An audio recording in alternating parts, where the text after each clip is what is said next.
Genesis chapter 33 verses 1 to 20. Jacob and Esau meet. Now Jacob looked up and saw Esau coming, and 400 men with him. So he divided the children among Leah and Rachel and the 2 maids. He put the maids with their children in front, then Leah with her children, and Rachel and Joseph last of all. He himself went on ahead of them, bowing himself to the ground 7 times, until he came near his brother. But Esau ran to meet him, and embraced him, and fell on his neck and kissed him, and they wept. When Esau looked up and saw the women and children, he said, "Who are these with you?" Jacob said, "The children whom God has graciously given your servant." Then the maids drew near, they and their children, and bowed down. Leah likewise and her children drew near and bowed down, and finally Joseph and Rachel drew near, and they bowed down. Esau said, "What do you mean by all this company that I met?" Jacob answered, "To find favor with my lord." But Esau said, "I have enough, my brother. Keep what you have for yourself." Jacob said, "No, please, if I find favor with you, then accept my present from my hand. For truly to see your face is like seeing the face of God, since you have received me with such favor. Please accept my gift that is brought to you, because God has dealt graciously with me, and because I have everything I want." So he urged him, and he took it.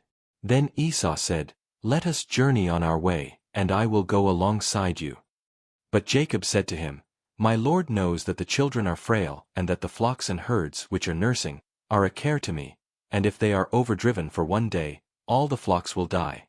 Let my Lord pass on ahead of his servant, and I will lead on slowly, according to the pace of the cattle that are before me, and according to the pace of the children, until I come to my Lord in Seir."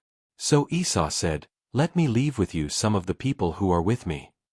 But he said, "Why should my Lord be so kind to me?" So Esau returned that day on his way to Seir. But Jacob journeyed to Succos, and built himself a house, and made booths for his cattle. Therefore the place is called Succos.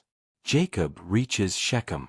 Jacob came safely to the city of Shechem, which is in the land of Canaan, on his way from Paddan Aram, and he camped before the city. And from the sons of Hamor, Shechem's father, he bought for 100 pieces of money the plot of land on which he had pitched his tent. There he erected an altar and called it Elilo-Hizrael. Genesis chapter 34 verses 1 to 31. The rape of Dinah. Now Dinah the daughter of Leah, whom she had borne to Jacob, went out to visit the women of the region. When Shechem son of Hamor the Hivite, prince of the region, saw her, he seized her and lay with her by force. And his soul was drawn to Dinah daughter of Jacob. He loved the girl, and spoke tenderly to her. So Shechem spoke to his father Hamor, saying, "Get me this girl to be my wife." Now Jacob heard that Shechem had defiled his daughter Dinah, but his sons were with his cattle in the field, so Jacob held his peace until they came. And Hamor the father of Shechem went out to Jacob to speak with him, just as the sons of Jacob came in from the field. When they heard of it, the men were indignant and very angry, because he had committed an outrage in Israel by lying with Jacob's daughter, for such a thing ought not to be done. But Hamor spoke with them, saying, "The heart of my son Shechem longs for your daughter. Please give her to him in marriage. Make marriages with us, give your daughters to us, and take our daughters for yourselves. You shall live with us, and the land shall be open to you. Live and trade in it, and get property in it." Shechem also said to her father and to her brothers, "Let me find favor with you, and whatever you say to me, I will give. Put the marriage present and gift as high as you like, and I will give whatever you ask me. Only give me the girl to be my wife." The sons of Jacob answered Shechem and his father Hamor deceitfully, because he had defiled their sister Dinah.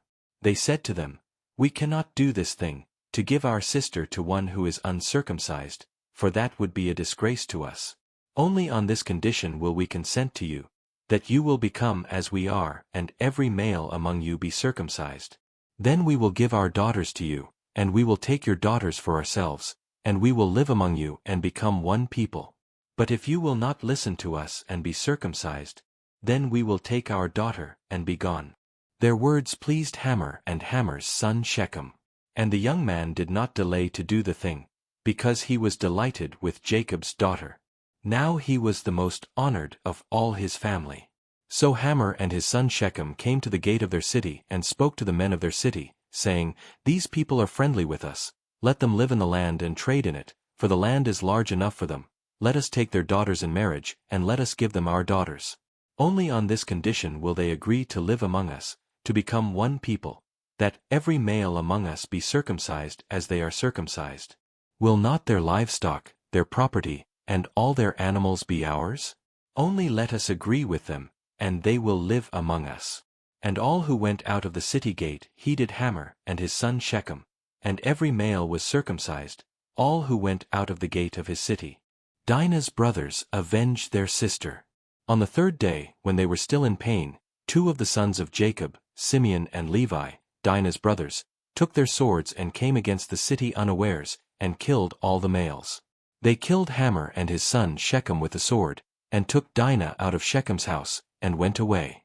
And the other sons of Jacob came upon the slain, and plundered the city, because their sister had been defiled.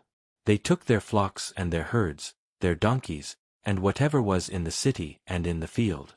All their wealth, all their little ones and their wives, all that was in the houses, they captured and made their prey. Then Jacob said to Simeon and Levi, You have brought trouble on me by making me odious to the inhabitants of the land, the Canaanites and the Perizzites. My numbers are few, and if they gather themselves against me and attack me, I shall be destroyed, both I and my household. But they said, Should our sister be treated like a whore?